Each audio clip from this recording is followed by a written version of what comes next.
Boa tarde, tudo bem? Estamos aqui novamente,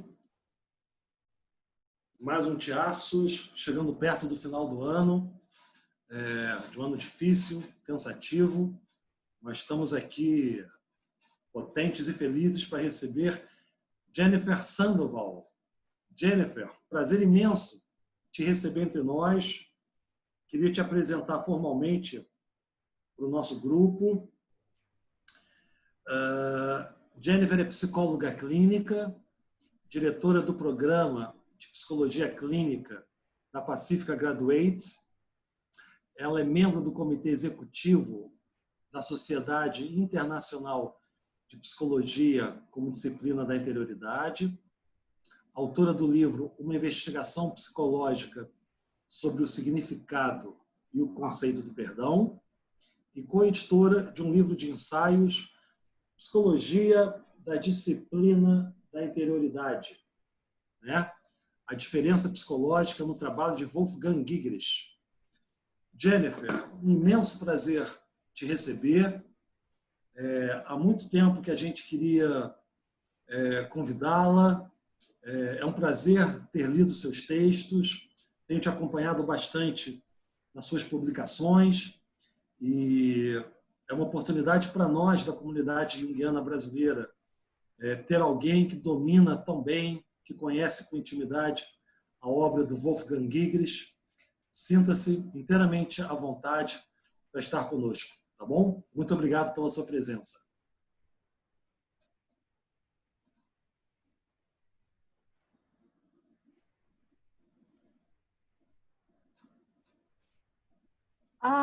Okay. Well, thank you so much, Isa. Thank you. I feel very honored to be invited to speak.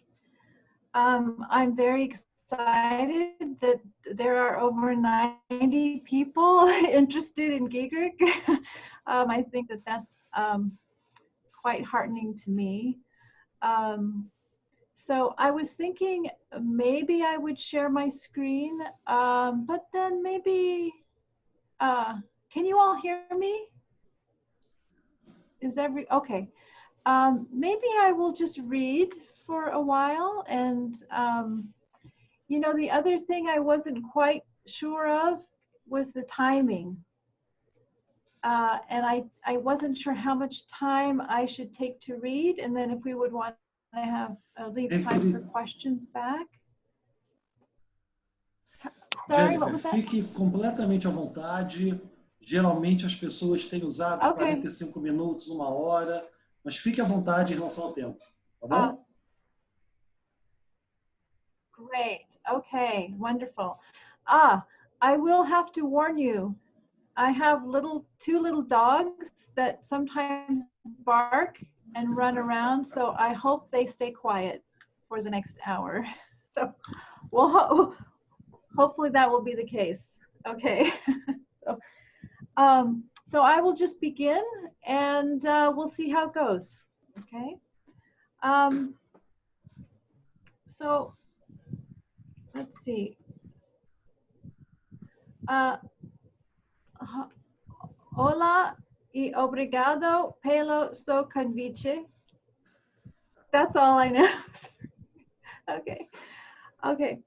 So psychology as the discipline of interiority, which is what we call Giegerich's style of psychology, originates from the body of thought developed by Jungian scholar and analyst Wolfgang Giegerich over the course of more than 3 decades. While the overall work of C.G. Jung is foundational to his thinking, Giegerich's rigorous and dialectical application of analytical psychology to itself identified and distilled Jung's most advanced, extraordinary, and subtle insights, forming a radical new basis from which to ground a modern psychology.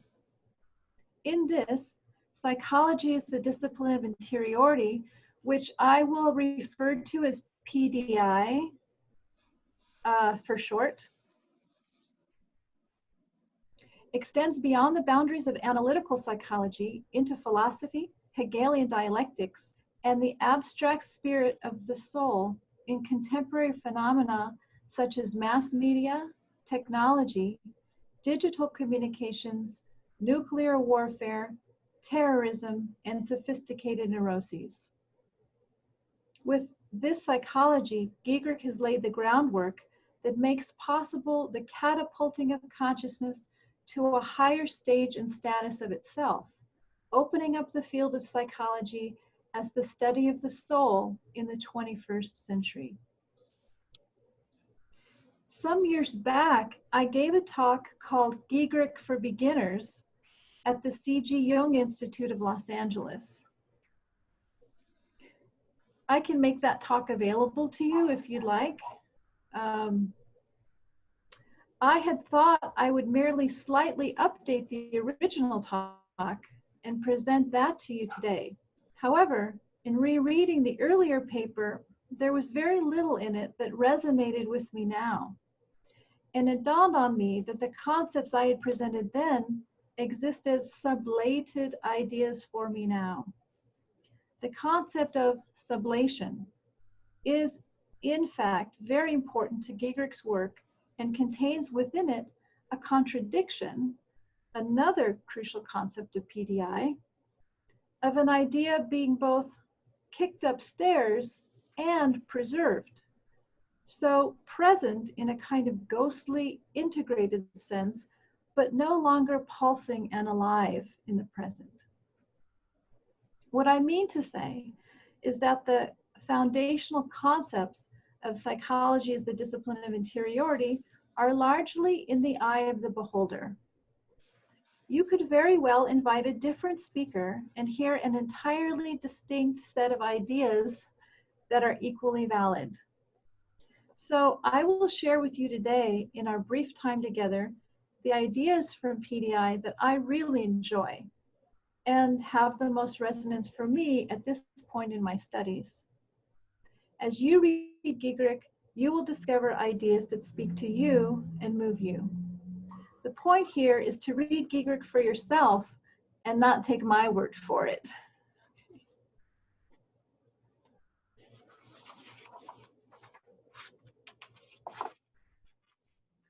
The importance of soul in psychology.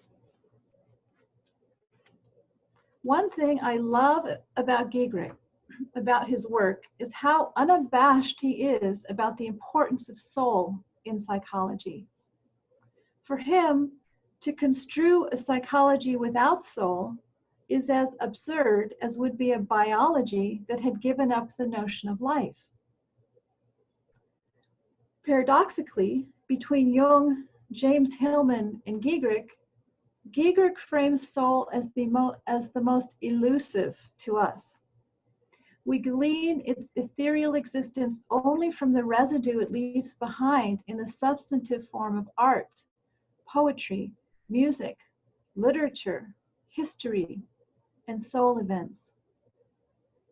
Soul exists only as absence, its form, the formlessness of absolute negativity. In the same way, we might say that God has to be experienced negatively. God cannot be perceived or imagined. Even genuine visions of God are not a positive seeing or imagining. They are negations of such seeing, sublated perception. The most important thing to keep in mind here is that the notion of the soul is logically negative.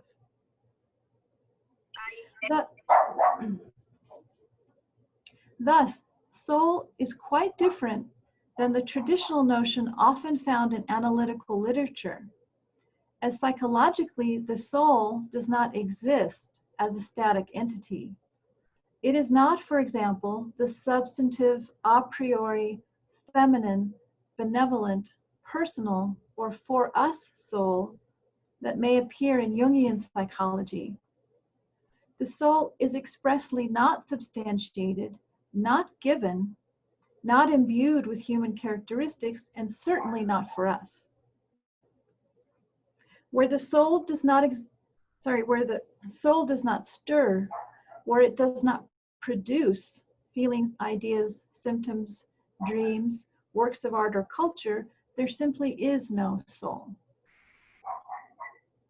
A joke here may aid in illustrating the logically negative nature of soul. A German worker gets a job in Siberia during the reign of Stalinism. Aware that aware that, Twinkie, sorry. Twinkie, come here, honey. Oh. I may have to go let the dog out. I'm sorry. I'll be right back. Twinkie, come here, honey.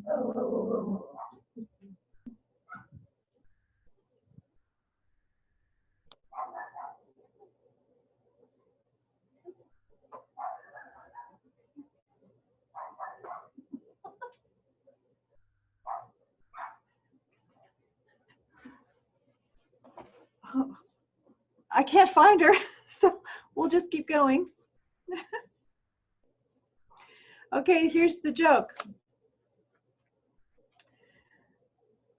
A German worker gets a job in Siberia during the reign of Stalinism. Aware that all correspondence will inevitably be read by censors, he tells his friends, "Let's establish a code. If a letter you receive from me is written in ordinary blue ink, it is true. If a letter you receive, if it is written in red ink, it is false. So blue ink, it's true. Red ink, it's false." After a month, his friends get the first letter written in blue ink. It says, "Everything is wonderful here. Stores are full, food is abundant, apartments are large and properly heated, movie theaters show films from the West, there are many beautiful people ready for an affair. The only thing unavailable is red ink." How does this joke relate to the soul as absolutely negative? Let us consider the ordinary blue ink as the language and form of daily life, of things in their appearing or semantic form. The red ink would then signify the simple negation of those forms, but still in the same language and on the same logical or semantic level. The knowledge that the red ink is missing, however, negates the presence of the red ink, thus serving to convey the blue ink in its absolutely negated form as the missing red ink. In other words, the knowledge that the red ink is missing is able to convey the real truth of the blue ink as untrue.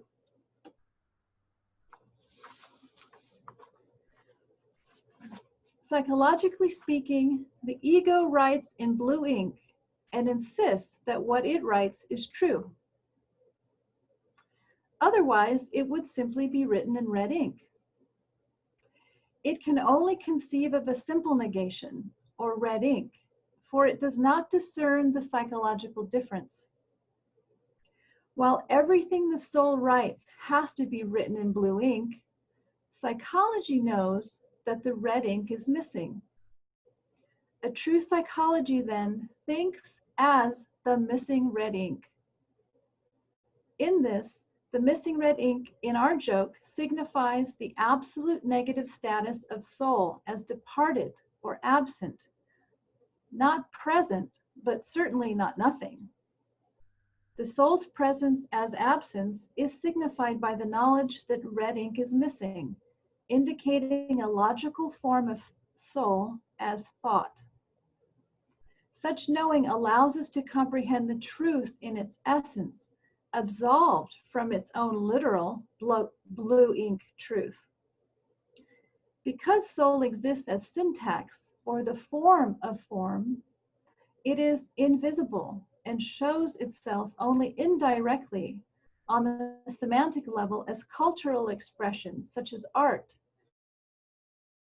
literature, media and the internet, nuclear arsenals, capitalism, political movements, etc. In other words, all written in blue ink by the objective psyche as its self-expression in the world. But these are mere expressions, not soul itself. Soul, as absolutely negative, is not a substance, but pure process, and can only live for us as missing. So to reiterate, the soul must not be positivized. It does not exist, but this does not mean at all that it is simply nothing. Indeed, for Giegerich, soul is where we find ourselves. In the deepest sense, we exist not as organism, but as soul or Geist.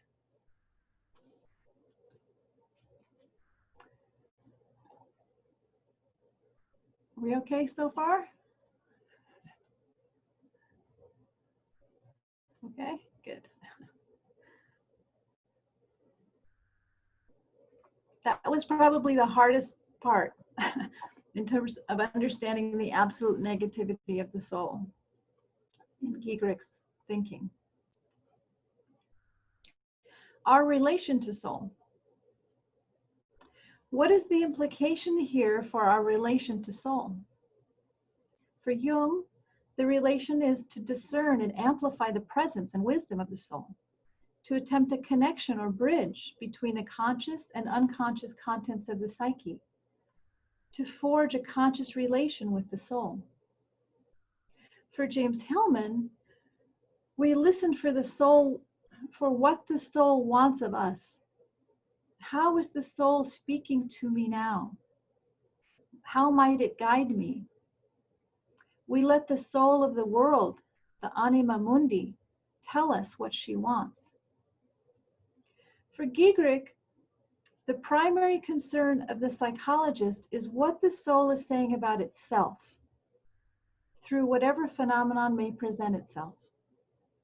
The soul and ego personality exist in logically different dimensions.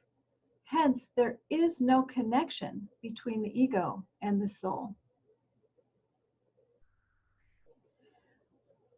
I would note that from a psychological perspective, there is a truly problematic promise commonly made to the analysand seeking Jungian analysis.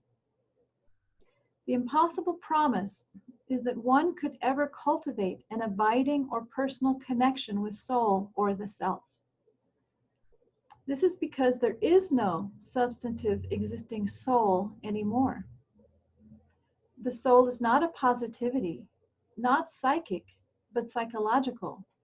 It is not competent for ego excitement and for peak experience, but only very soberly and quietly for its own truth. The soul in modernity no longer is substantiated as it was historically in nature, the gods, rituals, or religion. Soul has taken leave of its earlier form of substantiated subjectivity and now finds itself in the modern subjective I, in the pure form, of concept of psychology, which is nothing but a methodological approach or style of seeing and perhaps being. This forecloses on the possibility of a patient's developing a connection with a greater personality, the self, as described in Edinger's ideal of a self-oriented ego. Edinger writes, "The image of Christ gives us a vivid picture of the self-oriented ego. In other words, the individuated ego, which is conscious of being directed by the self." He even asserts the added bonus of a connection with his transpersonal source, which loves him and supports him. But in accordance with PDI, this is not psychology.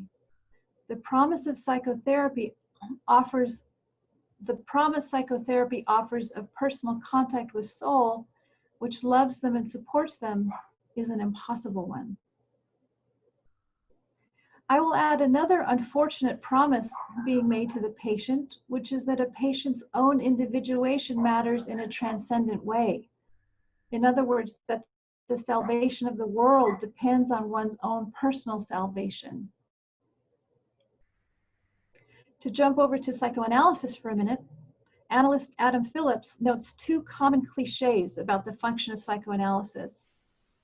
The first is that it will ease suffering.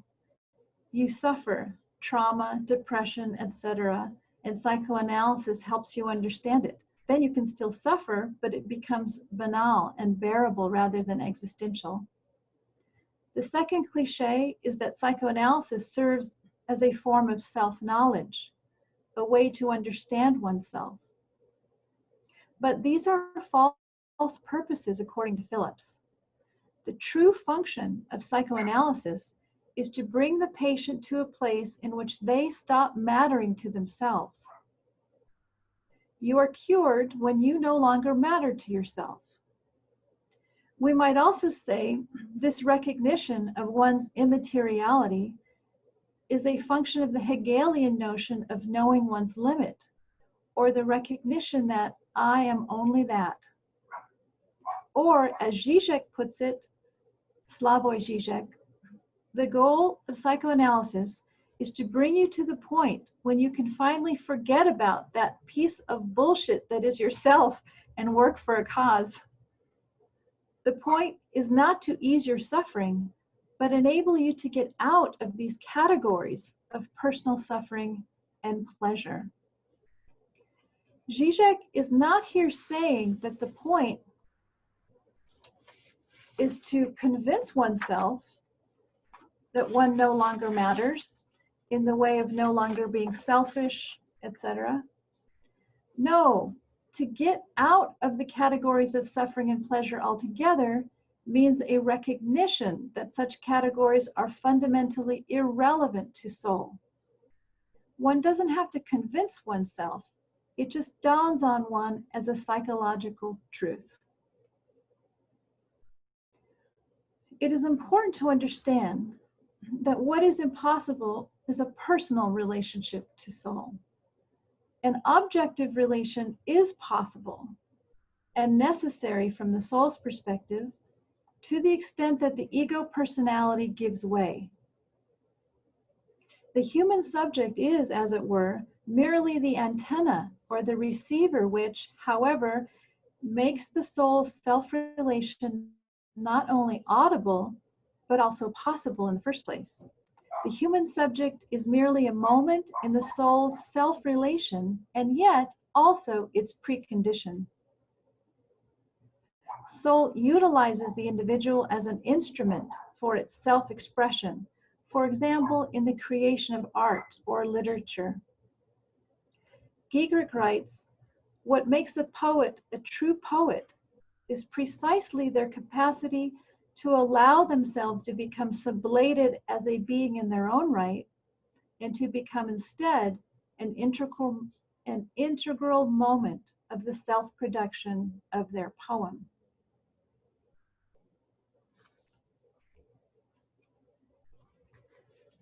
Okay, now we'll go on to the psychological difference.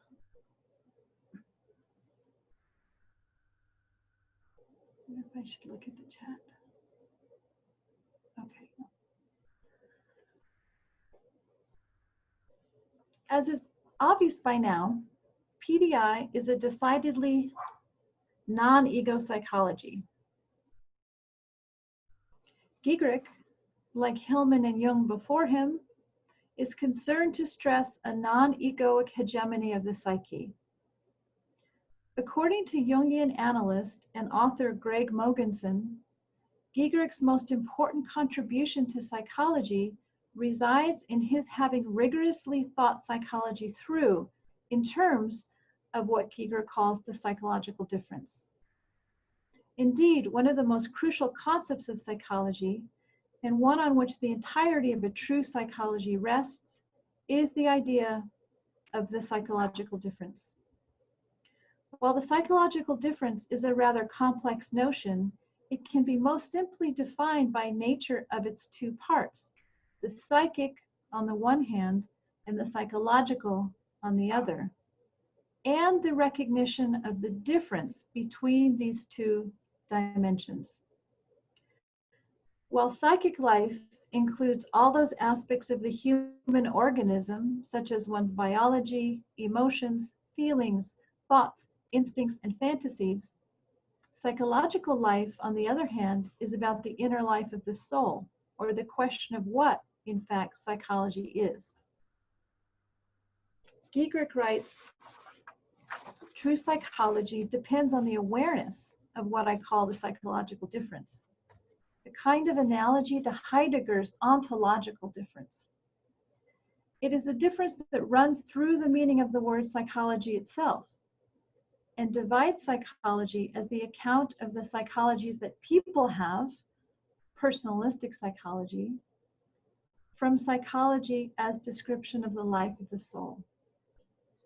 Put most simply, the psychological difference is the difference between ego and soul, between positivity and interiority, between semantics and syntax, and between the contents of consciousness and the logical form of consciousness. From the Kena Upanishad, we read, not what the eyes can see, but what opens the eyes is the Brahma. A most apt description of the psychological difference.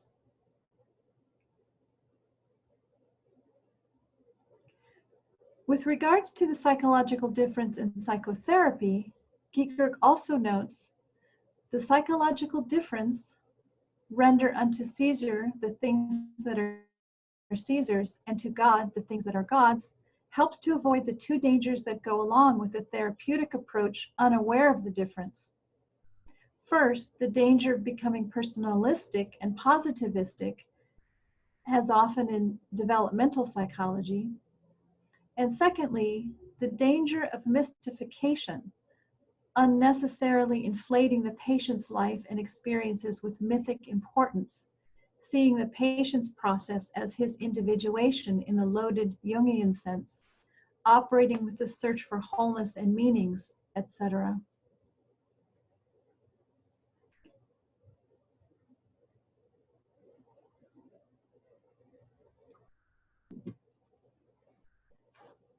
As a clinician, I meet regularly with other psychologists and consult on patient cases where we analyze each case in light of the psychological difference and attempt to discern the psychic from the psychological aspects. What is the soul saying about itself through this symptom, this neurosis? Or is it more a matter of a psychic problem, such as a response to trauma that needs attention in the patient? In analysis, if the psychological difference between ego and soul is not continuously and relentlessly discerned by the analyst, the false sense of oneself is protected, especially if it seems able to distinguish itself from ego. The problem we face here is that any substantiated self, even the part of one that tries to distinguish itself from one's ego, is itself ego, is the substantiated neurotic soul. When the ego, in its blindness, stumbles over something, even if it should in fact be the soul, it only finds more ego, but not soul. That is a quote from Giegerich.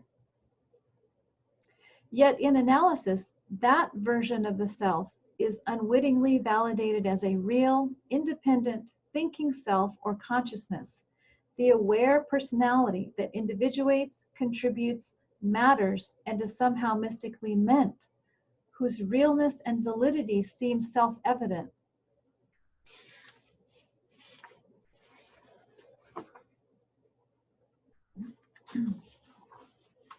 And is left safely unquestioned. Distinguishing oneself from the ego is a simple negation on the semantic level. The negation of the negation, which would mean de-identification from the very sense of oneself, a release from one's own self-concept, does not occur very often. in analysis and is understandably resisted. It might seem that this absolute negation would destroy the ego, but there really is no ego to destroy or sacrifice at the soul level. Emerging instead is the comprehension of oneself as existing contradiction. I'll say that again. Emerging instead is the comprehension of oneself as existing contradiction, as the unity of the difference between the soul as subject and comprehending, appreciating, conscious instrument through which the soul expresses itself on the one hand, and the finite ego on the other.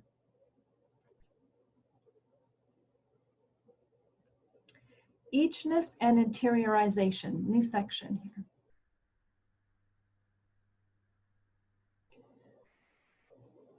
Greg Mogensen said to us once, drown in it and grow gills.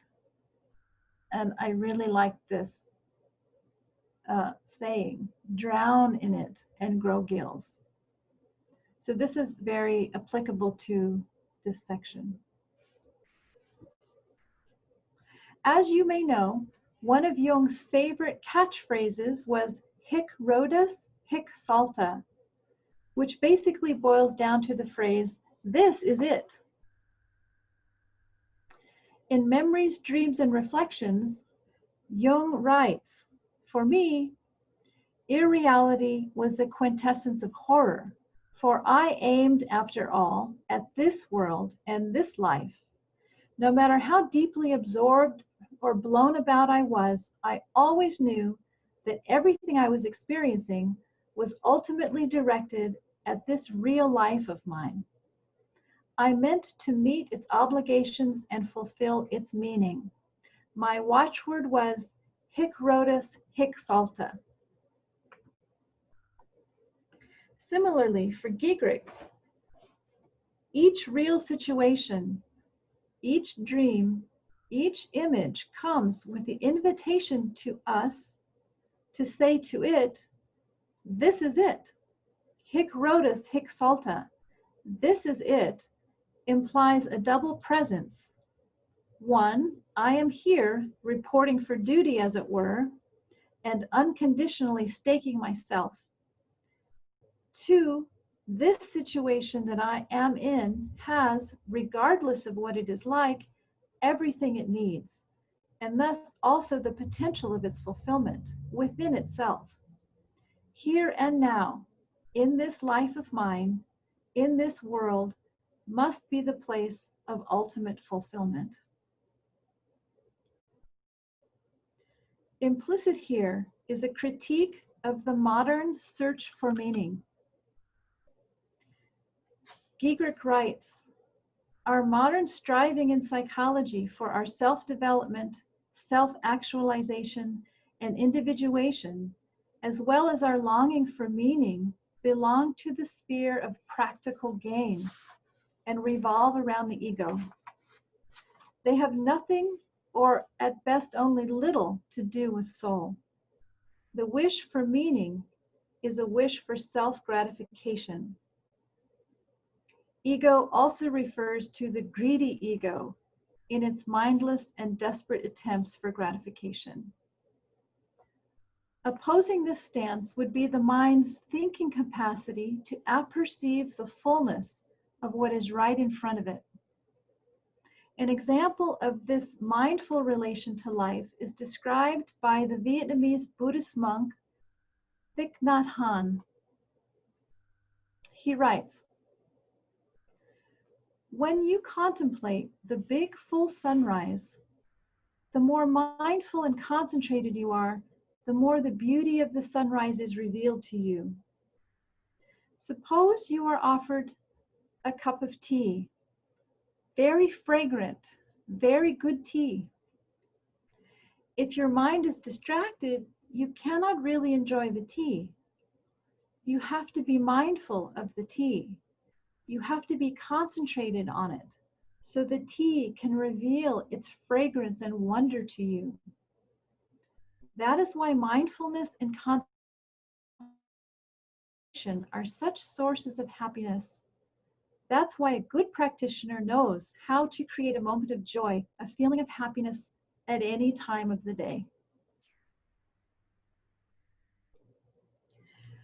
Hans' description begins to approach Giegerich's notion of interiority.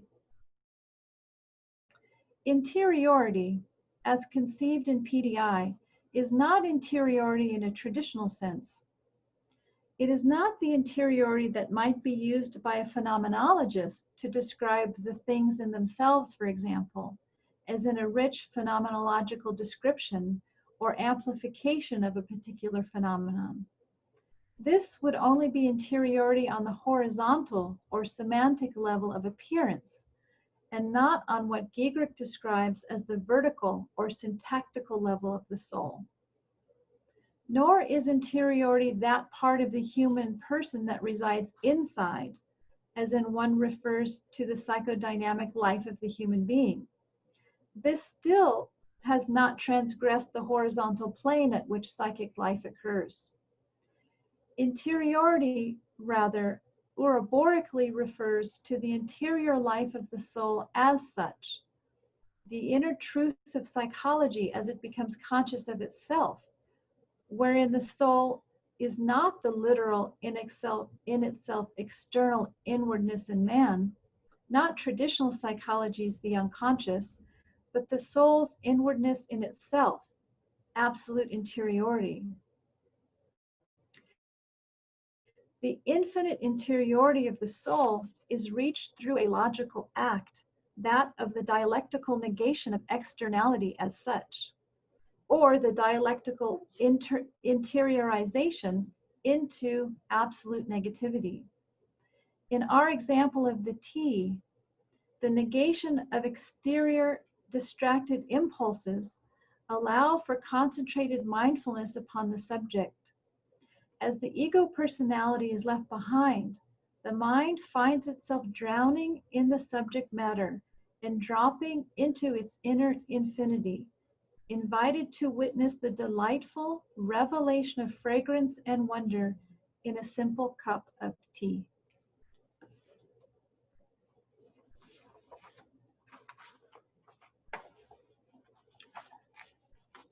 Okay, dialectics.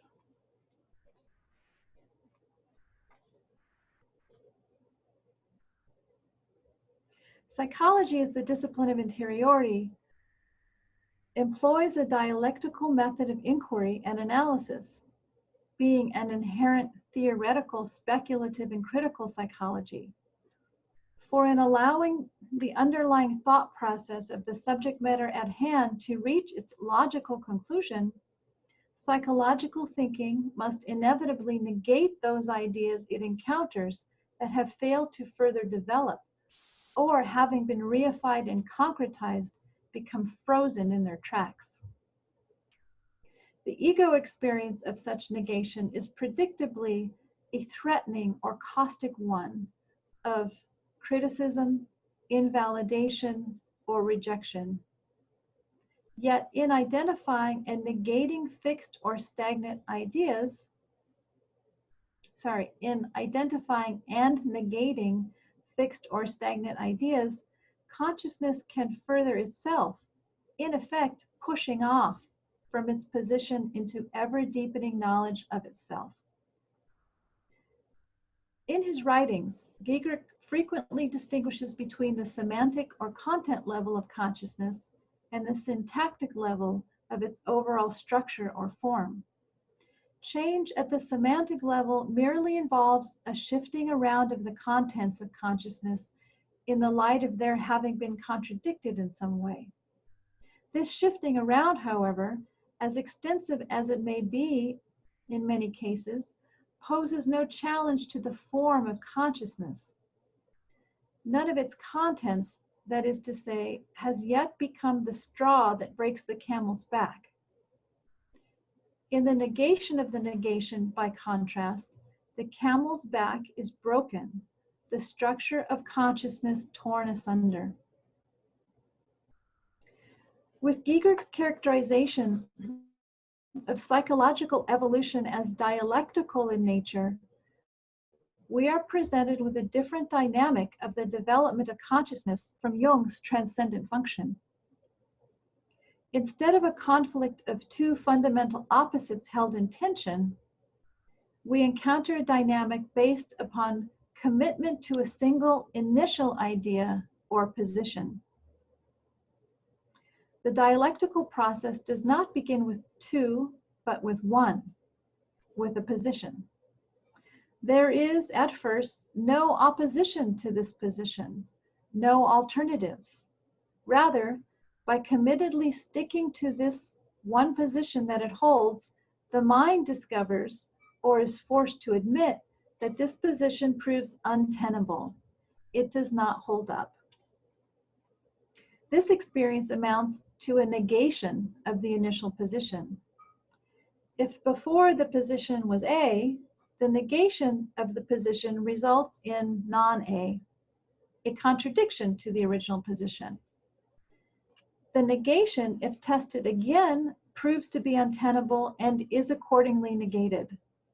So we get the negation of the negation, not non-A. But the negation of the negation as such is absolute negation, and as such, the reinstitution of the original position of A.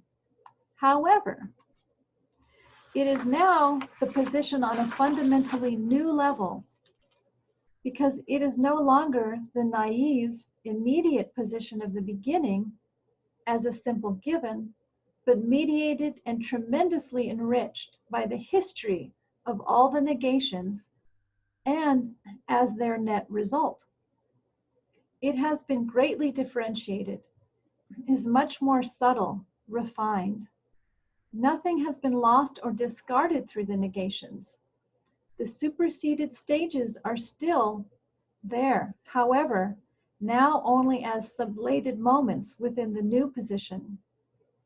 On this new level, the dialectical process can then begin once more with the differentiated results as its starting point, in other words, as the new position. It may help here to recognize that with a true negation, that which is negated is not fully lost, but rather sublated, having fulfilled its function as an integral moment of the logical life of which it is a part, such as the blossom gives way to the fruit. As Hegel explains, the bud disappears when the blossom breaks through, and we might say that the former is refuted by the latter. In the same way, when the fruit comes, the blossom may be explained to be a false form of the plant's existence, for the fruit appears as its true nature in place of the blossom. The ceaseless activity of their own inherent nature makes these stages moments of an organic unity, where they not merely do not contradict one another, but where one is as necessary as the other and constitutes thereby the life of the whole. What are some examples of the dialectic?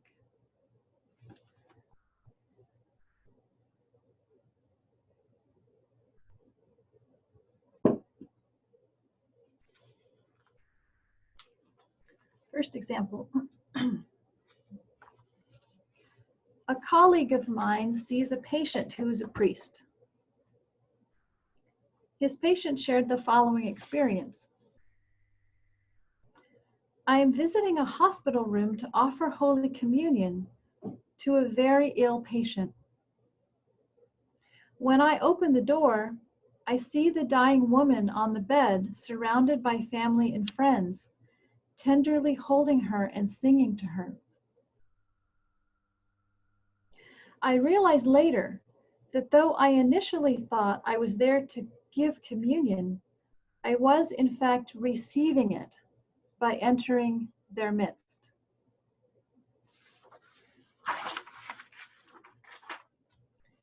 The priest's realization is an example of consciousness elevated to the vertical or psychological dimension. The priest realizes or recognizes the inner truth of the meaning of Holy Communion. His comprehension of the notion is absolved from its literal definitional constraints, for example, the breaking of bread and partaking of wine, and released into its infinite truth as a living expression of logical love. Communion as a living embodied act of remembrance and recognition of the soul returning to itself as love.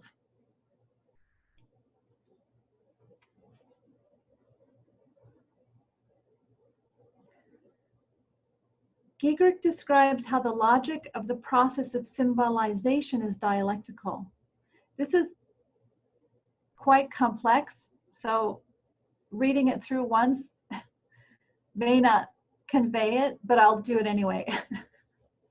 And I'll make this paper available so that you can read it if you'd like to. But Giegerich is able to describe quite easily how the process of symbolization is dialectical. So he says,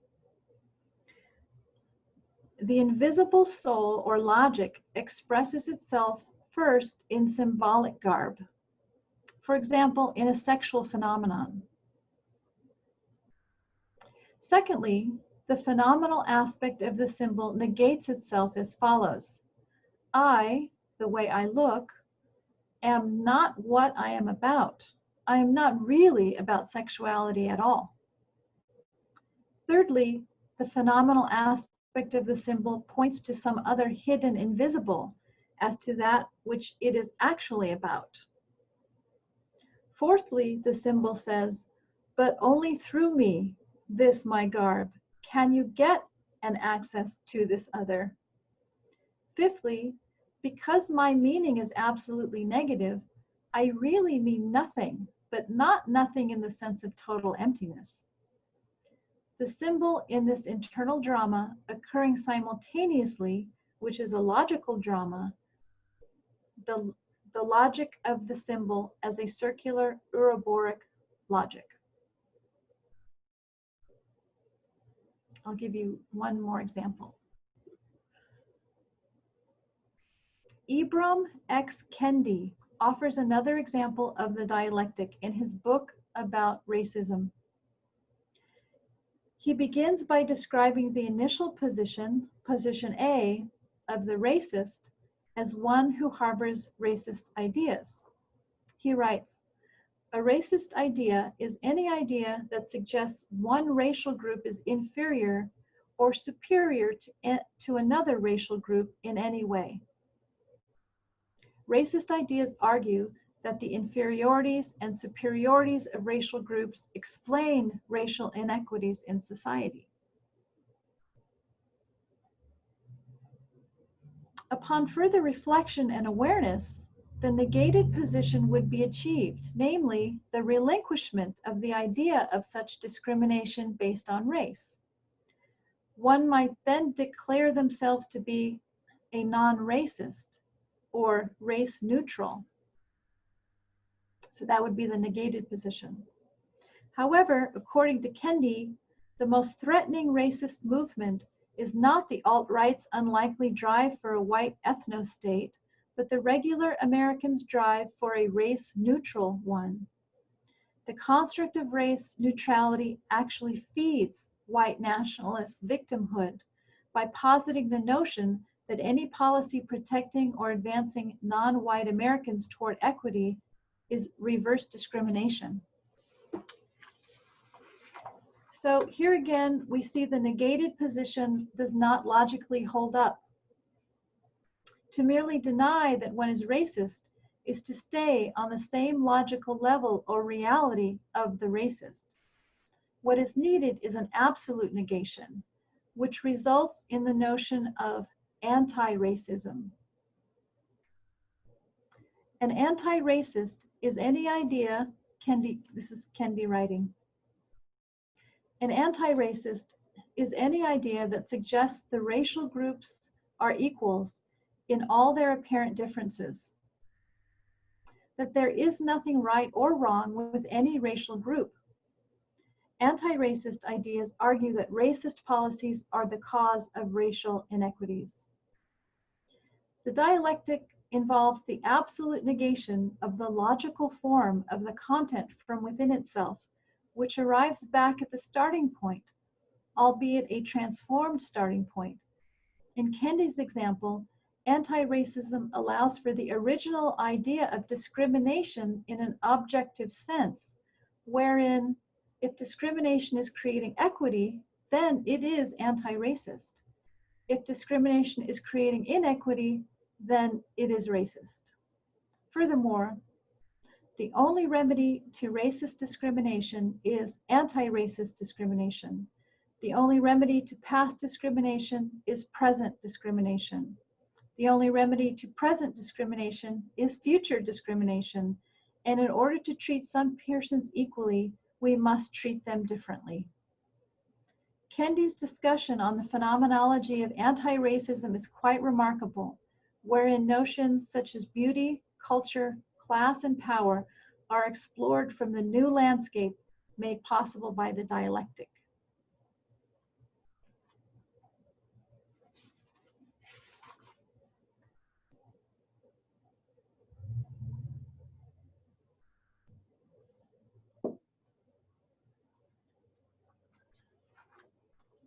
Okay, soul events.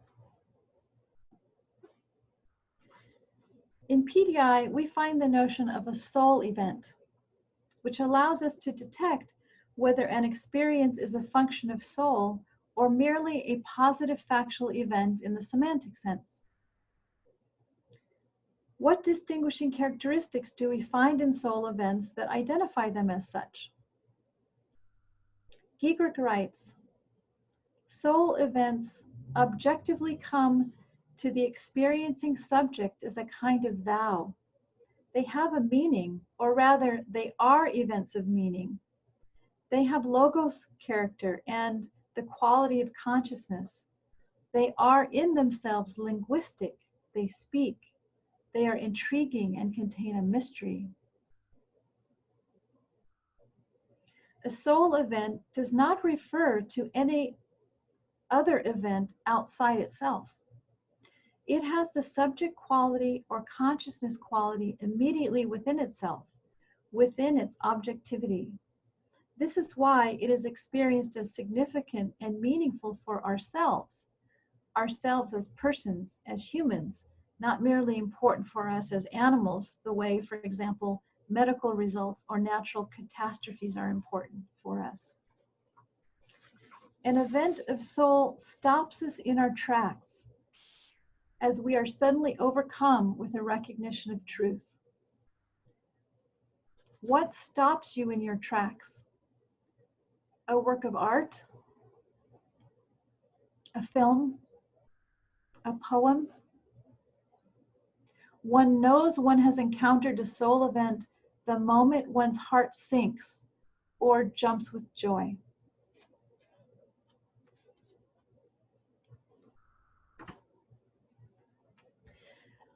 What I'd like to do now, talk about now, is an interiorization of the notion of projection.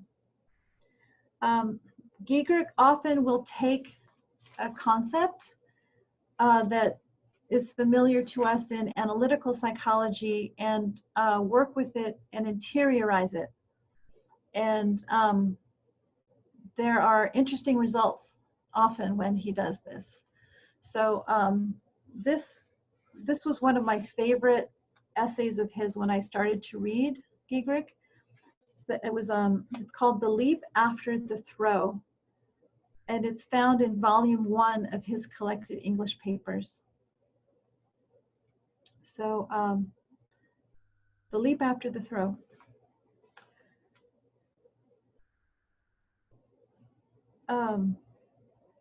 While the primary work of psychoanalysis is to identify and integrate unconscious projections, Giegerich is critical of the typical concept of withdrawing projections due to its inherent protection of the ego. Projection describes the subject ejecting an internal unconscious content out into the external world from a fixed place.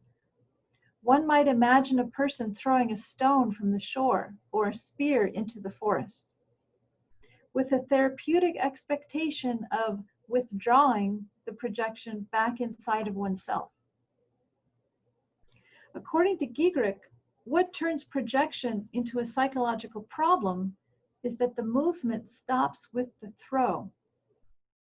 Such stopping at the throw is an abortive move by the ego, in that one's focus is trained on the object rather than on how the object is seen, on the entity itself rather than one's relationship with it. The undefended instinctive lunge after the projection is suppressed, and the possible sloughing off of the ego by exposure to a new territory is prevented. The ego remains unmoved and intact. Quote, "The intent is always to achieve change, but to keep the subject as something fixed out of the process and to immunize him from transformation. In not leaping after the projected content, we avoid being transformed by it. Rather than entering into the experience of the relationship, enduring the torment and exhilaration and transformation of desire or timos, we stand still, fixed upon the object of desire." What if we were to leap after the projection and go into the world and get it? In leaping after the throw, projection then opens up to one's soul the whole world as its inner space. It procures for the soul an extendedness over the world so that it begins to carry its title anima mundi with full right. It is as if we cannot really reclaim our soul until we have been transformed by the world we experience in the very act of catching up with the projection. Such a leap entails fully engaging in life, leaping into the chaos of our shadow aspects, surrendering to the enormity and vulnerability of falling in love, or allowing oneself to be undone by suffering and rage from a devastating betrayal. The leap signals a relinquishing of the ego's defended posture, a surrendering into that which is greater than the ego, and a willingness to allow the complex its function. The leap has us jump in after the stone we threw and begin to thrash about and swim, or set off into the jungle into which we threw our spear, so to speak. We allow ourselves to become changed and transformed by the whole world, and only through that experience can we earn the projection back. Are we allowed to reclaim the gift we threw away?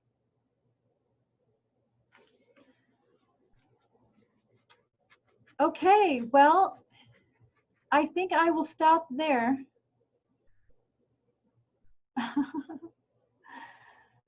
So if there are any questions or comments. Obrigado, Jennifer. Agora a gente sabe com maior clareza por que a obra do Giegerich causa tanto tremor na comunidade junguiana. Jennifer, a gente vai começar o debate. As pessoas que quiserem fazer perguntas, coloquem seus nomes. Eu vou começar com duas questões, Jennifer. Tem dois conceitos, por assim dizer, que o Giegerich usa, que geralmente eles são mal compreendidos pela comunidade junguiana. Queria que você falasse um pouco disso. Um é a ideia do pensamento psicológico, que não se confunde com a função pensamento, como Jung propõe. Queria que você pudesse falar um pouco disso. E a outra é a própria noção de dialética. Volta e meia, quando nós falamos de dialética no campo junguiano ou na teoria, a referência é um pouco a função transcendente. E me parece que o Giegerich já apontou que não se trata disso. Então, queria que você pudesse um pouco falar sobre esses dois mal-entendidos. O que é o pensamento psicológico para o Giegerich, que não se confunde com a função pensamento do Jung, e a noção de dialética, que também não se confunde com o modo como nós pensamos a função transcendente da maneira como Jung a formulou.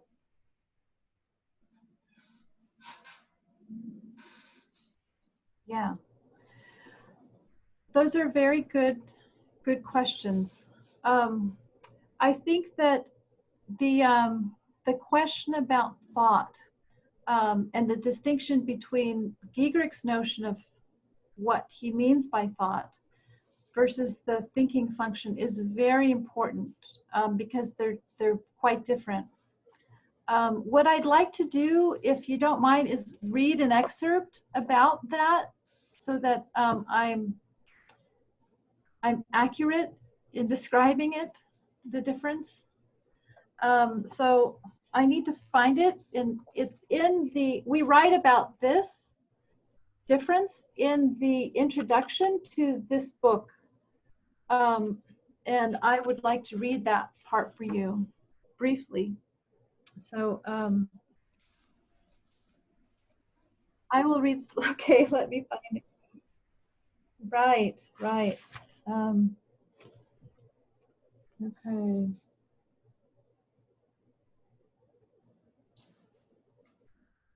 Você está bem, Isa? Actually, you know, I have it. Hold on, let me look on my computer really quickly here.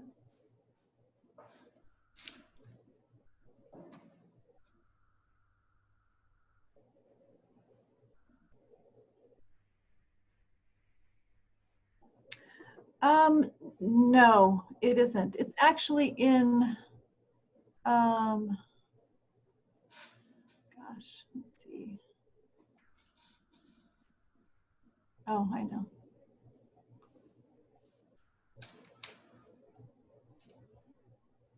Yeah.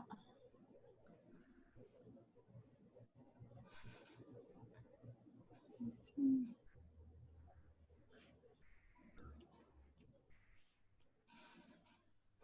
Okay, I think I found it.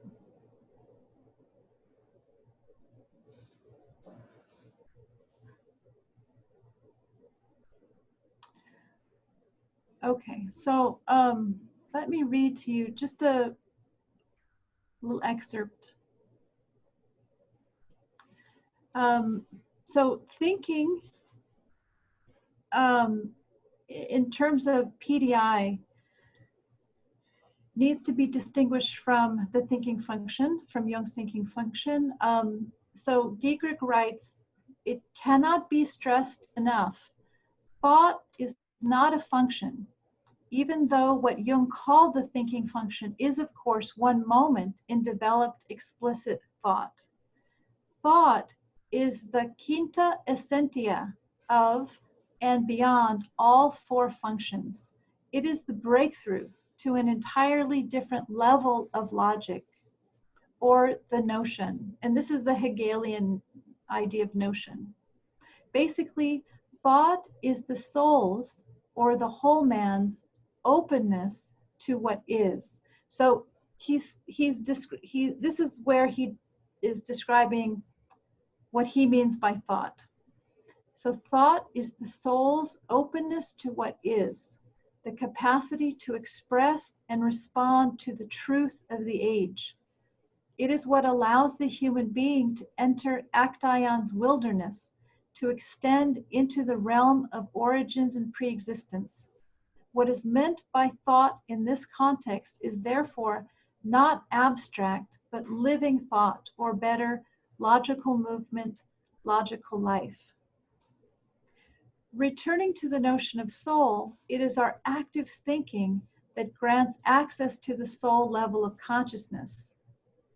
Soul is only in the doing, in the act or process of awareness, feeling, appreciation, thinking comprehension. I'm not sure if that helps, but he basically places the thinking function, soul's thinking function, as one moment in the developed explicit notion of thought. So thought contains the thinking function.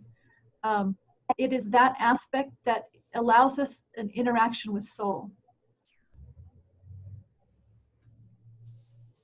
As far as the transcendent function and the difference between the dialectic and the transcendent function, the transcendent function, often the way it's imagined is that there are two poles of opposites in tension, held in tension. And by holding the tension, something emerges on a different level. The third, we would say, right? With the dialectic, you can imagine that dialectic more like beginning with no conflict. It just begins with a position. And the position, as it's explored, as it's kind of sort of lived into, there becomes a recognition that it doesn't hold up. There must be a better way. It's almost like you're on one position and you feel like you're stuck or kind of pushing into a brick wall, like there's no other way. But there must be another way. And so in the recognition of there must be another way, a negation happens. So now we go into what we call the second position, or the negated position. But the phenomenology is different than the transcendent function, where you're holding both in tension. With the dialectic, you're really only ever in one position. And so then you're in the negated position, and that you live into, and you see where that again isn't the whole picture. And the process, it can be very painful in terms of breaking through to what we call an absolute negation. Giegerich has some interesting essays on transcending into an absolute negation. Ways of doing that. One is transcending, one is breaking through. I can send some the names of those essays, but it's quite a different phenomenology than the transcendent function. And then, in a way, when you're breaking through to an absolute negation, often what will happen is you see a much broader view of the whole situation. Yeah. Obrigado, Jennifer. Eu vou chamar o André Dantas para fazer uma pergunta, mas eu queria apresentar o André Dantas. O André é um psicólogo que estuda Jung e Giegerich há muitos anos, e ele foi o responsável, Jennifer, pela tradução do Vida Lógica da Alma, do Giegerich, para o português. Teve essa coragem, hercúlea. Nice to meet you. E é um livro que vai sair no primeiro semestre da Vozes. O André teve a coragem de fazer essa tradução e é um prazer tê-lo aqui com a gente, tá bom? André, contigo. Hello, Jennifer. Bom, eu vou falar devagar para facilitar para a Isa, né? Wonderful. Então, eu vou falar aqui devagar. E eu traduzi convencido pelo Marcão, né? Porque várias vezes eu amaldiçoei ele, mas enfim, deu certo. Bom, eu vou te perguntar, não sei se é possível responder, né? Se é viável responder no tempo que a gente tem, né? Porque é uma dúvida que eu fico em relação à obra do Giegerich, que é o modo como ele lida com a relação entre o ego e a alma, né? Eu não sei se eu estou entendendo muito bem, mas me parece que é como se fossem duas leituras que me parecem contraditórias. A primeira, né, que é a que você enfatizou muito no início da tua fala, né, que é a separação, a diferença entre o ego e a alma. Né? Inclusive, ele usa a metáfora, né, aquela metáfora marxista, da serpente que deixa a pele para trás. Né? A serpente troca de pele, e essa pele que fica para trás seria, né, a alma troca de pele, e essa pele que fica para trás seria o ego. É como se o ego desse conta daquilo que não é mais atual, daquilo que ficou obsoleto em relação à alma. Essa seria a primeira leitura, que enfatizaria a diferença. Não sei se estou entendendo bem.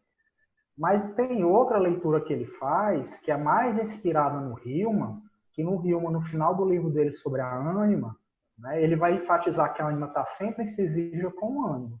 Então, o ego, ele seria uma ideia do ânimo, né? Seria aquela ideia do ânimo, do que o ânimo se pensa como fora da cisígia com a ânima. Que ele enfatiza muito isso no texto que ele fala, né, sobre o conto de fadas do Barba Azul. Ele termina esse texto, né, com o conto do noivo ladrão, onde ele coloca que, né, como se o ego ele fosse uma espécie de matança que a alma faz sobre ela mesma. Uma ficção que a alma cria de algo que está fora dela mesma. Então o ego ele estaria dentro da alma, mas fantasiando, ficcionalizando, achando que está fora da alma. Então é uma alma que se pensa como fora de si mesma quando continua dentro de si mesma. É uma espécie de ficção.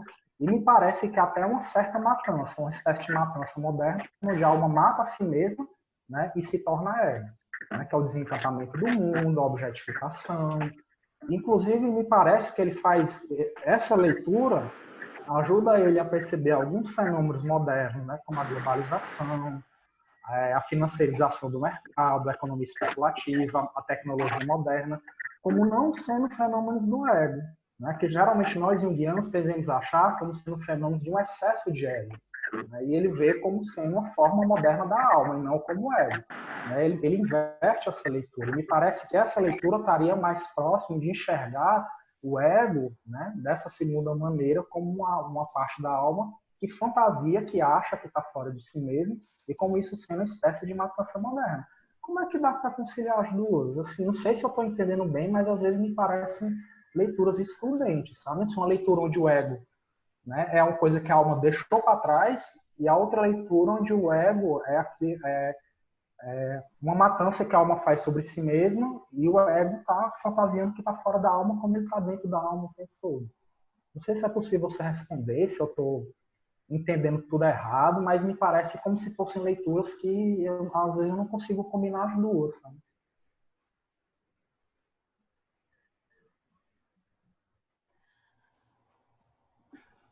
Well, that's, I would say, very interesting, these like two different interpretations. The thinking I have with regard to the ego is, at least from what I'm reading, and this is more recent than the Bluebeard essay, but the idea of the ego as an instantiation of what Giegerich calls the neurotic soul, which is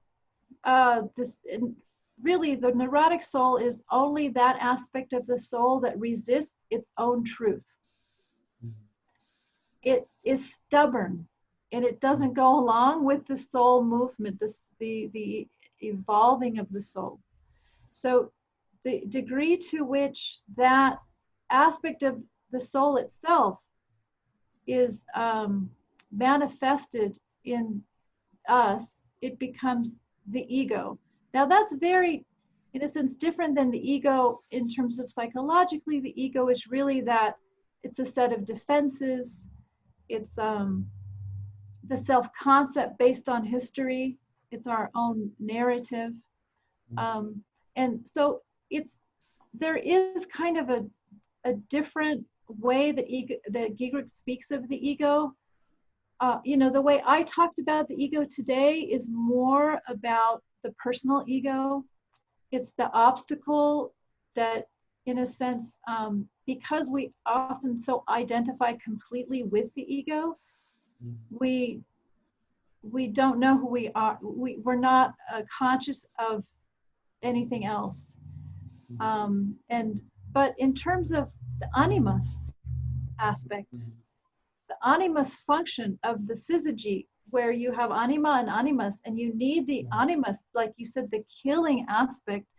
That killing aspect, in a sense, it is able to slough off or kind of move the soul forward. It kills itself into its own evolution. You know, and so the extent to which the ego, I guess, where the ego unconsciously may fulfill that function, the animus function, we could say yes, that would be, you could say, but the ego is just unconscious by design. It doesn't know what it's doing. It could definitely be used by, so to speak, the animus function of the soul. But in terms of the personal ego, where I didn't talk about neurosis. There were so many topics I wanted to add and talk about. But I think neurosis is one that was very important that I would like to talk some more. I wish I could talk more about. Because the other thing too is the telos of the soul. Like, what is the soul even trying for? What is the movement of the soul? What does it mean to resist that movement? You know, Giegerich would say, historically, the anima aspect of the movement of the soul is instantiation, is manifestation, is substantive expressions of itself. And the animus movement is liberation, freeing oneself, freeing the soul from all of the substantive aspects, which is very terrifying to the modern ego. I mean, to the it resists this movement, right?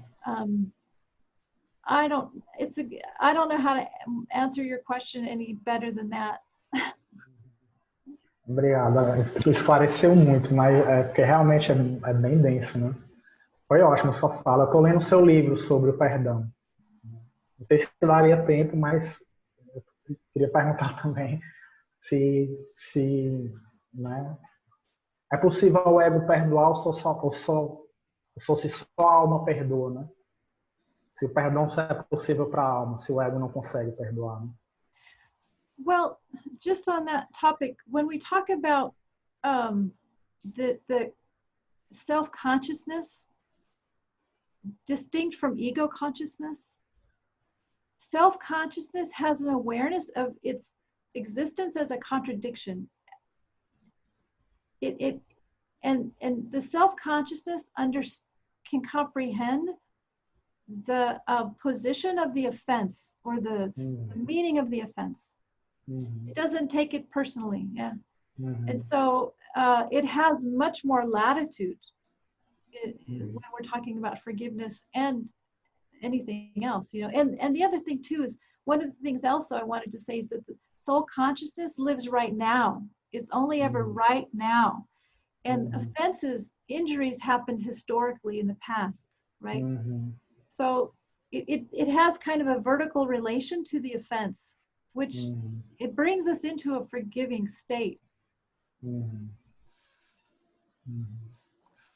Obrigado. But I'm happy to give my email address and take questions. If you have any questions, we can talk via email. I'm very happy to do that, because I know I probably stirred up some things and didn't answer too many questions. Foi ótimo, esclareceu muitas coisas. Obrigado, André. Obrigado, amigo. Valeu, abraço, Marcão. Arthur, quer fazer uma pergunta? Oi, se der tempo, queria Olá, fazer Arthur, uma perguntinha. tudo bem? Olá. Bom, primeiramente, queria parabenizar pela palestra, pelos organizadores. E, bem, eu sou psicólogo junguiano, mas eu também tenho uma formação na filosofia, eu estudo Hegel há algum tempo.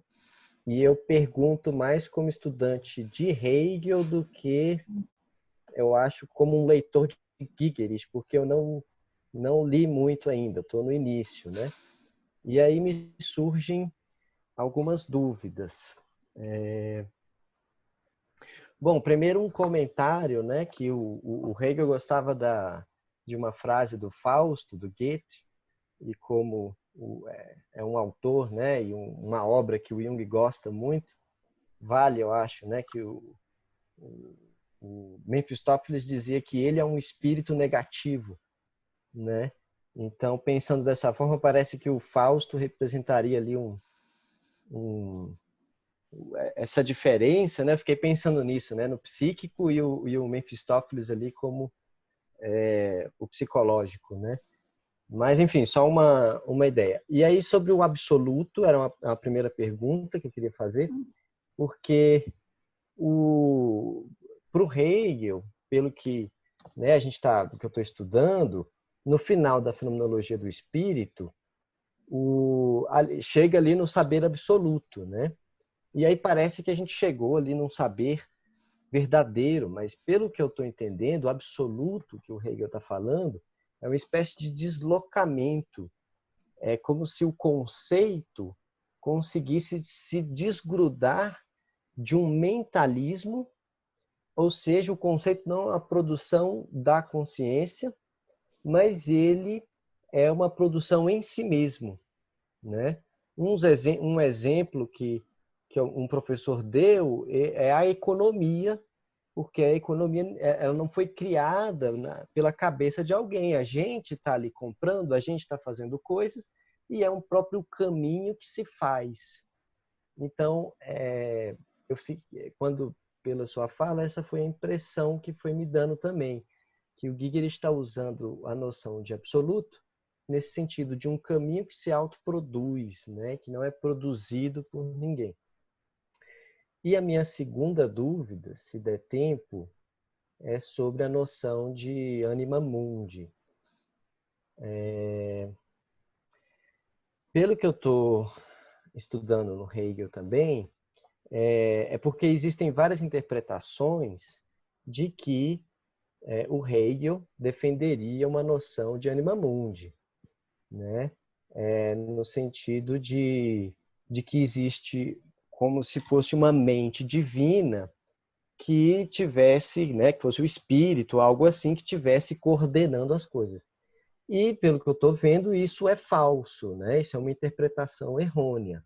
Ou seja, o Hegel parece que tem uma noção de conceito que é concreto, vivo e que tem alma. Ele fala de alma no texto, pelo menos da ciência da lógica. O conceito tem alma, que o conceito é vivo, né?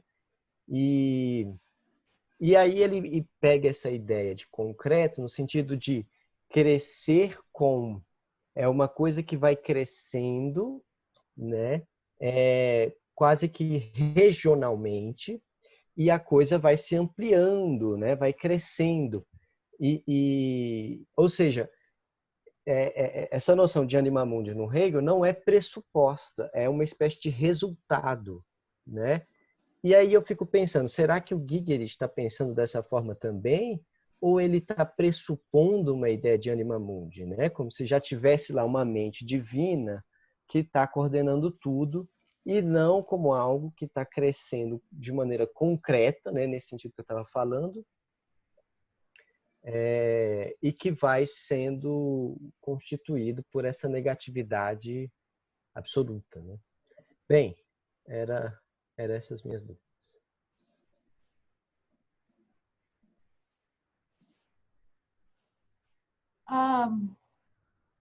I don't quite know how to answer those. I think I had a little trouble following the logic of the questions. I'm not sure. Are you asking a comparison between the Hegelian thought of the concept versus how Giegerich relates to it? Also, the anima mundi, I know I'm not familiar with anima mundi in Hegel. I'm thinking of it in terms of how James Hillman describes the anima mundi, the soul of the world, which is very phenomenological.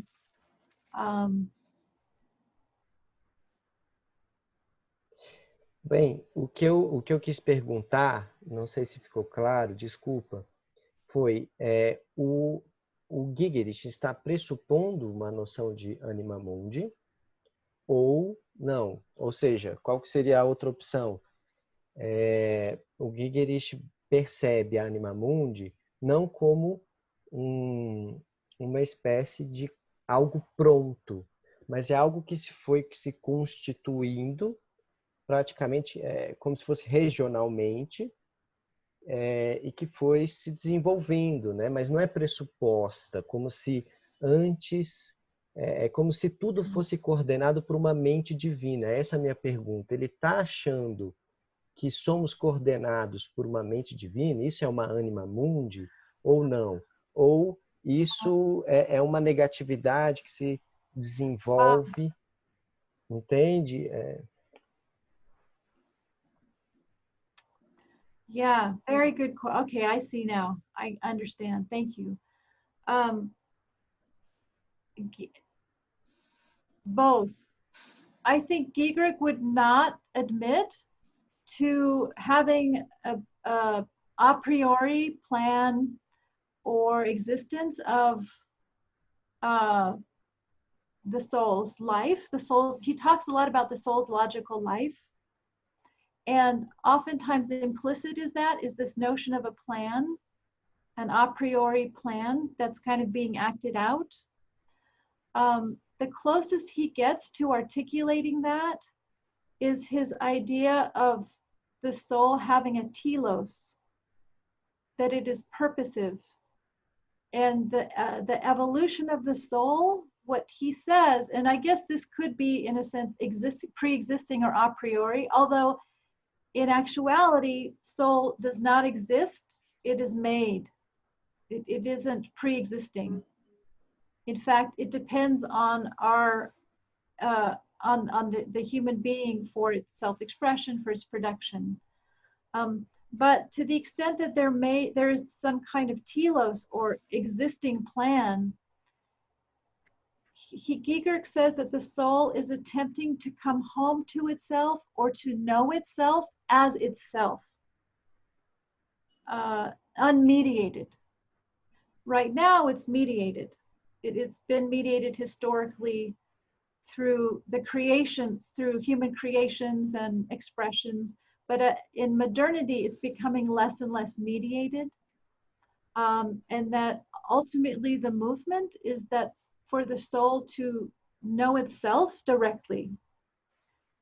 What that is, I don't know. Although he has said, and there are actually some times he talks about the substance or the idea of soul as love, and he uses a capital L, so that the soul itself exists invisibly. It doesn't exist, but the essence of it is love.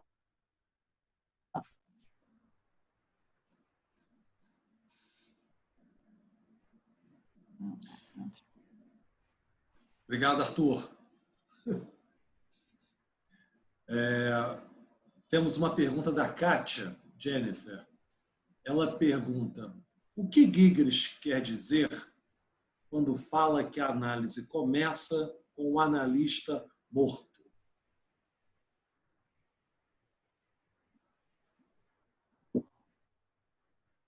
Boy, these are not beginner questions. These are good questions. So there is a beautiful essay that I would recommend, because it's very difficult to explain, but it is called, oh, sorry, let me find it for you.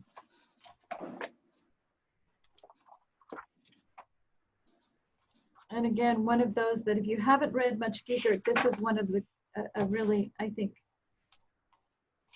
helpful ones. Sorry. And it is right before the Bluebeard essay. And the soul always thinks. Is it?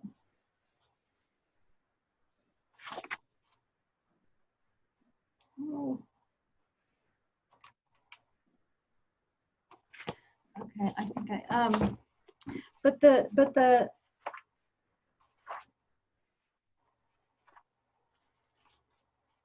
no, I can't find it. Oh, it's in Soul Violence, sorry. No, Soul Violence, sorry. It's there is an essay called the Animus as Negation and the Soul's Own Other, which is very helpful to answer, I think, that question. But the essay I would highly recommend is called First Shadow, Then Anima. First Shadow, Then Anima, and it's in Soul Violence.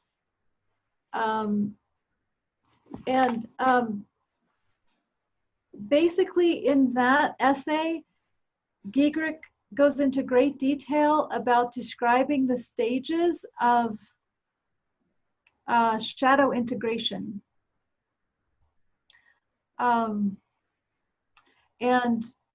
where shadow, and I feel like I don't want to talk too much about it because I don't want to reduce it, but the idea is it talks about the development of consciousness from an understanding of itself to having life, to being life.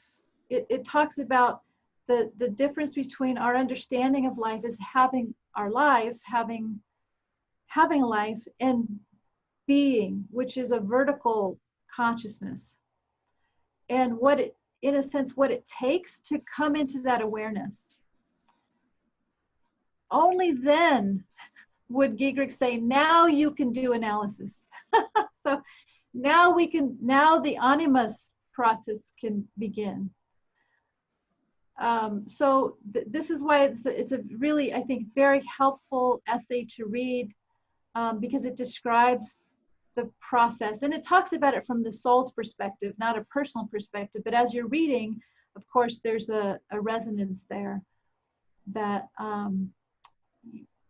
as the reader can recognize the development of consciousness.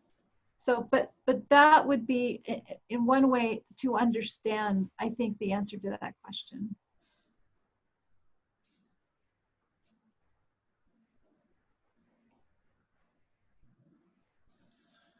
Jennifer, há mais ou menos um mês atrás, eu troquei um e-mail com o Giegerich para falar sobre o lançamento da Vida Lógica da Alma, acertar alguns detalhes. E eu perguntei para ele sobre qual era a opinião dele sobre o lançamento dos livros negros do Jung. Ele respondeu que ele nem sabia que estavam sendo lançados e que ele não tinha o menor interesse em saber. Que interessava a ele o pensador Jung e não o homem Jung. Eu te pergunto, tomando em consideração o polêmico artigo do Giegerich sobre o livro vermelho, o que você acha? Qual é a opinião do Giegerich sobre o livro vermelho? Como é que você apresentaria essa ideia dele que, nesse momento onde os livros negros estão lançados e causando uma comoção, o Giegerich parece que aponta um lugar muito diferente disso, muito fora desse contágio coletivo. Qual é a tua impressão sobre?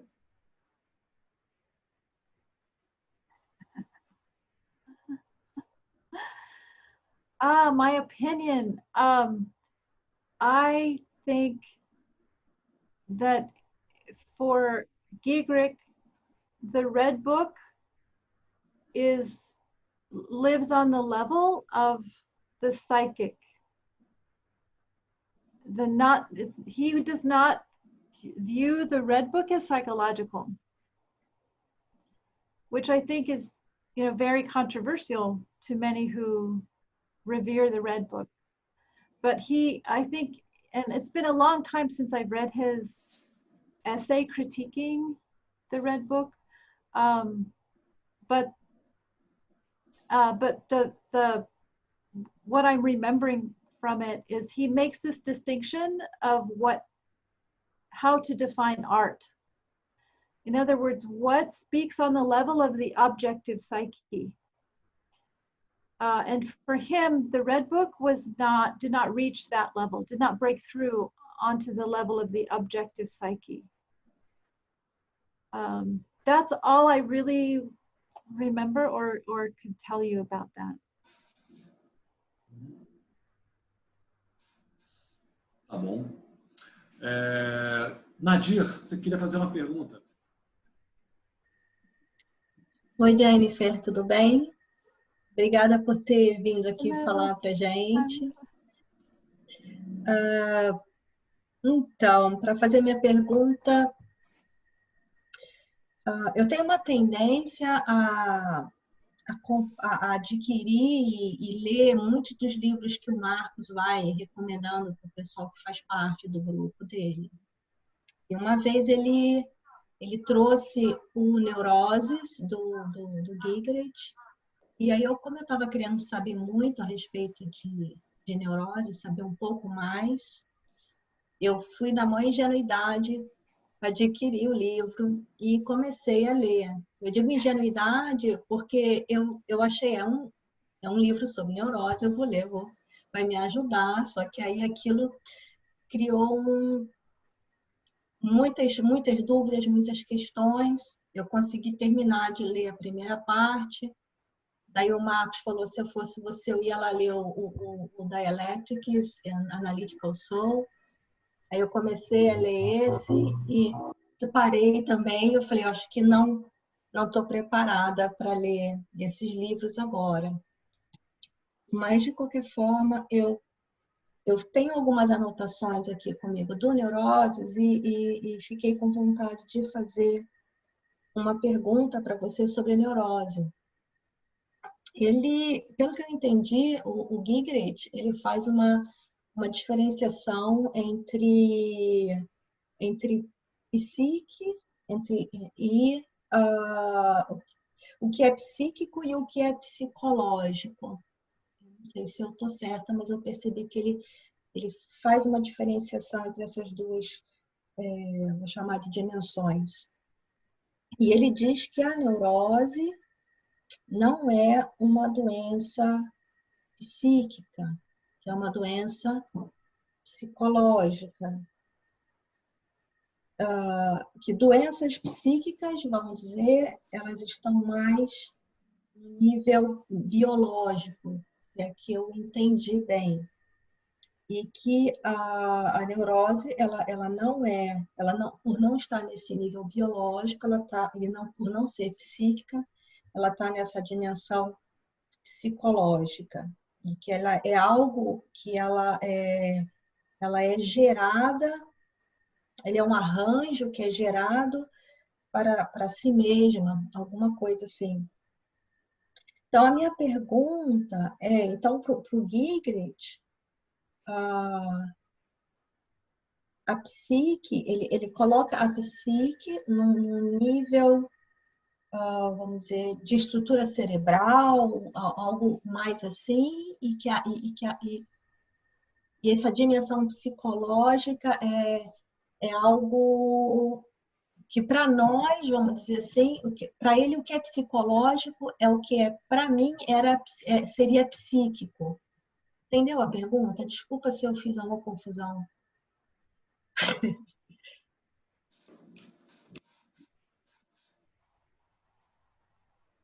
Então, a questão é basicamente essa, se para ele o que é psíquico está dentro de uma dimensão de estrutura cerebral e o que é psicológico está para fora disso, vou dizer assim.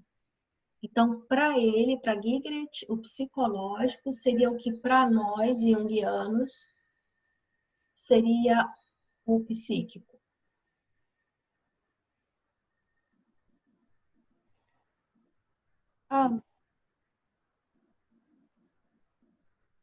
Okay, thank you for that question.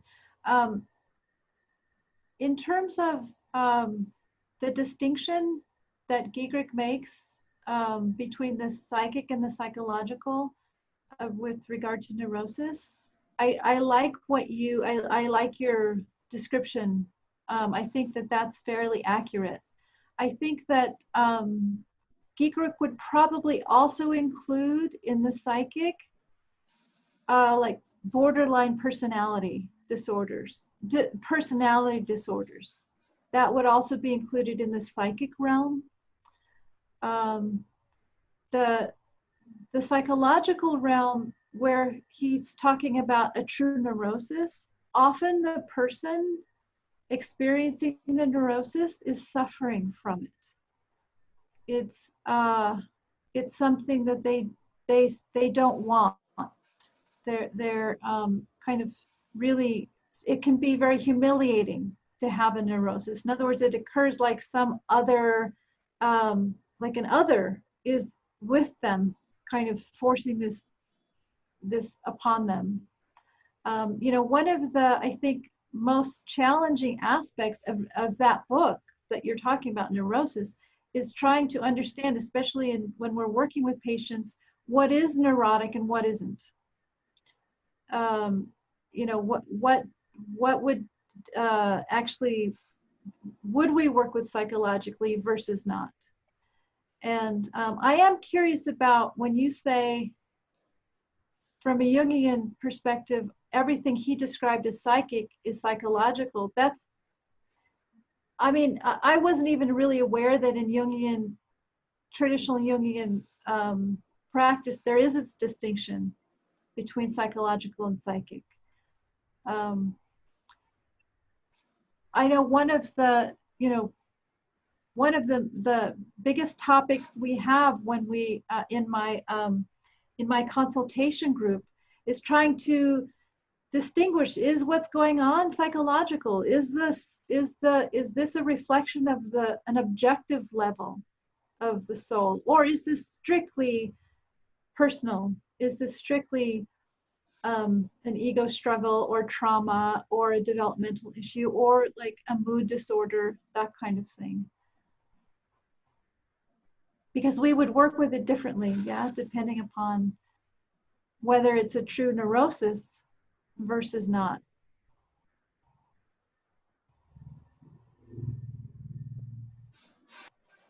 Obrigado, Nadir. Obrigada, Jennifer. Obrigada, Marcos. Jennifer, one thing, Nadir, I would recommend too, in the neurosis book, there is a back section, an appendix, where Giegerich goes through and describes many different types of neuroses that are very practical and are very helpful. So it's the very back part of the book that oftentimes we look to see how, oh, okay, this is how it actually manifests in patients. So it's very helpful. Sim, muito obrigada. Jennifer, queria fazer duas perguntas para a gente começar a finalizar o nosso encontro. Você cita muito o Zizek em vários dos seus textos. Você acha que a dialética que o Zizek usa é a mesma dialética que o Giegerich faz uso também? Quer dizer, há uma aproximação entre esses dois pensadores em torno da dialética? Essa é uma primeira pergunta, depois eu vou fazer outra depois, mas essa primeira, por favor. I do. I don't think they know each other. I don't think they read each other. But I think from when you're looking at something similar to how to understand Giegerich, when we're looking in critical theory, Giegerich is really very helpful. I found Giegerich to be very helpful in understanding Giegerich and understanding how the dialectic functions, both psychologically, but also in culturally, politically. So, and Giegerich is a psychoanalyst, so that comes in handy. And I know oftentimes at people who, like at ISPDI conferences, when we're hearing papers, people, they do refer to Giegerich quite a bit to help, I think, illustrate the dialectic.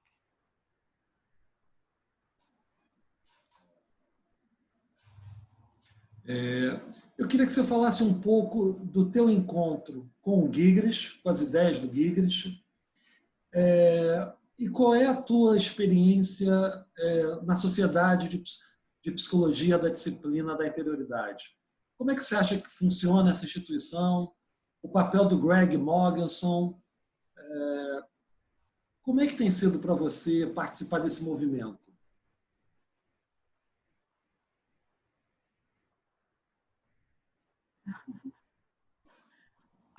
Well, I have enjoyed it.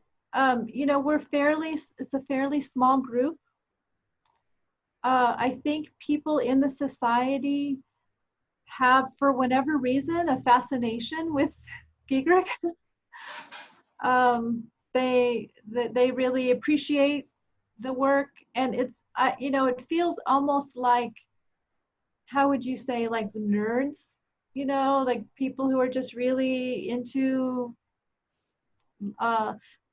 philosophy. They like Hegelian philosophy, but I think also they appreciate the new perspective that Giegerich brings to Jungian analytical psychology. I enjoyed my work there at the ISPDI. I'm on the executive committee. I'm the treasurer, and Greg Mogenson is the vice president. John Hodel is the president. I mean, they're very, you know, Marco, I don't know if Marco Benedetto he's also on the executive committee. I'm not sure if you know Marco. Marco Heleno yeah. Barreto. So it's a fun group. I enjoy it. We have conferences every year. We just had a conference in the summer. It was all virtual, so we had, you know, 2 or 3 days of papers, people giving papers. It was fun. So I'm not sure, was that your question? E o teu encontro com o texto do Giegerich? O que te fez? Você tem uma formação junguiana. O que te fez te aproximar das ideias do Giegerich?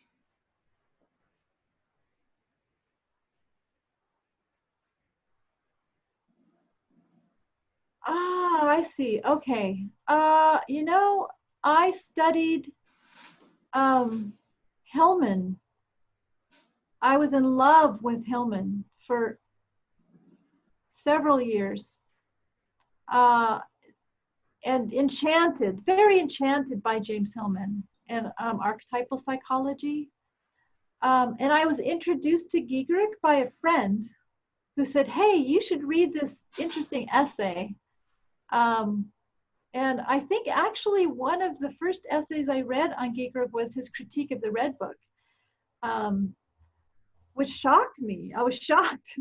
And then I went to a conference and Giegerich was there. He gave a paper and critiqued Jung. And I'm not sure if you've read this one, where the critique of Jung, where Jung was so afraid remember when he was a kid, he saw God shit on the chapel. He had that horrible vision, and he didn't want to let himself have the rest of it.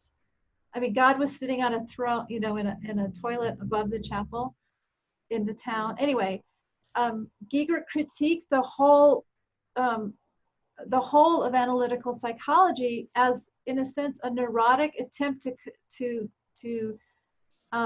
sort of fix that, to reconcile that original experience that Jung had, and rather than really allow the truth of that vision to be reality, which is that God is no longer holds the position that he had historically.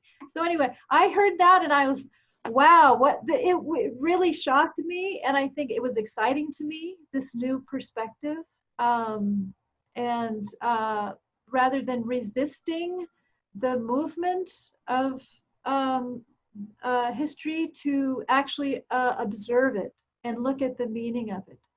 And even possibly see the soul's expression in these modern advances in our times and things like that. So anyway, I really enjoyed, and I actually did meet him. I've met him a couple times, and he's very warm and kind, you know, as a person. So I don't know. Claro, claro. Queria te agradecer pela tua presença. É interessante, nós tivemos aqui no Thiasos, conversando conosco, vários jungianos que foram alvo da letra ácida do Giegerich, como Robert Romaninchi, Mark Saban, e todos eles, quando perguntados sobre o debate com Giegerich, eles dizem que o Romaninchi disse que ele não teve fôlego para responder às questões. O Mark Saban falou também que ele foi tomado por alguma coisa, deixou passar, mas, enfim, a gente sabe que a pena, né, a letra do Giegerich é uma letra muito dura, mas ela fica claramente no campo das ideias e é importante manter esse debate no campo intelectual. Enfim, queria te agradecer, Jennifer. É uma oportunidade extremamente nova para a gente que estamos aqui ainda começando a estudar o Giegerich. O André Dantas, que está aqui, traduziu o livro, é um dos grandes expoentes, talvez seja, junto com o Marco Heleno Barreto, uma das pessoas que melhor domina o texto. Então, a gente está tentando ainda ganhar intimidade com a obra do Giegerich, e a tua presença aqui só nos ajuda nisso. Queria agradecer a tua presença, obrigado pela tua disponibilidade. Se você quiser falar alguma coisa para a gente, fique à vontade.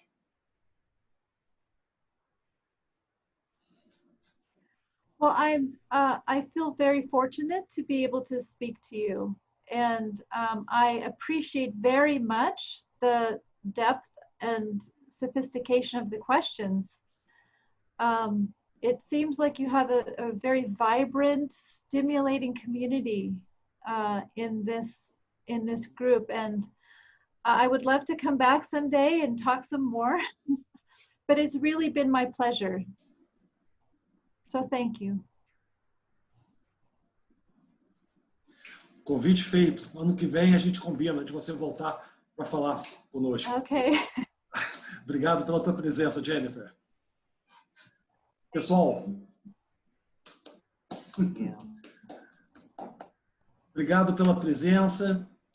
Queria agradecer novamente pela oportunidade de vocês estarem aqui conosco. Agradecer a Luciana Ximenes, companheira do Thiasos. Agradecer a Isa por essa árdua tarefa de traduzir essas ideias novas. E já convidar a todos para a semana que vem assistir a palestra do Edward Cayce. E a gente vai começar a finalizar as palestras do Thiasos ano que vem. Obrigado, Jennifer. Boa sorte. Pessoal, boa noite. Até a próxima. Thank you. Tchau, tchau.